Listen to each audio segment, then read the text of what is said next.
भारत ने पर्यावरण संरक्षण को बहुत पहले समझा, इसलिए सबसे पहले एनवायरनमेंट और फॉरेस्ट कंजर्वेशन कानून बनाए गए। फॉरेस्ट कंजर्वेशन एक्ट और एनवायरनमेंट प्रोटेक्शन एक्ट कागजों पर नहीं बल्कि मजबूत कानूनी ढांचे के रूप में मौजूद हैं। फिर भी सवाल उठता है कि इतनी सुरक्षा के बावजूद अरावली पहाड़ियां क्यों लगातार नष्ट हो रही हैं?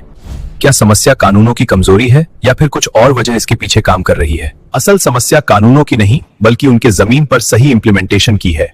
सुप्रीम कोर्ट के आदेशों के बावजूद कई इलाकों में अवैध खनन आज भी जारी है।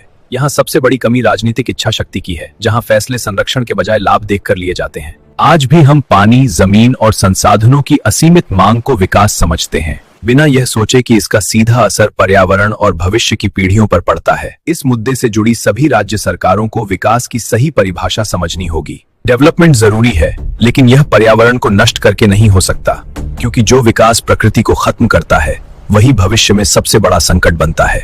अरावली सिर्फ पहाड़ों की श्रृंखला नहीं बल्कि एक प्राकृतिक सुरक्षा दीवार है। यह थार मरुस्थल के पूर्व की ओर फैलाव को रोकने में अहम भूमिका निभाती है। अगर अरावली कमजोर हुई तो मरुस्थलीकरण सीधे घनी आबादी वाले इलाकों तक पहुंचेगा। अरावली दिल्ली एनसीआर की हवा की गुणवत्ता को भी संतुलित करने में मदद करती है। राजस्थान में वर्षा का वितरण भी अरावली की भौगोलिक स्थिति से प्रभावित होता है। यही पहाड़ियां बारिश के पानी को जमीन में रिचार्ज करने का काम करती हैं, लेकिन अवैध खनन इस प्राकृतिक सिस्टम को लगातार तोड़ रहा है। करोड़ों सालों से अरावली अंगद के पैर की तरह अटल खड़ी रही है। इसने बिना कुछ मांगे हमारी खेती, पानी और जीवन को सहारा दिया।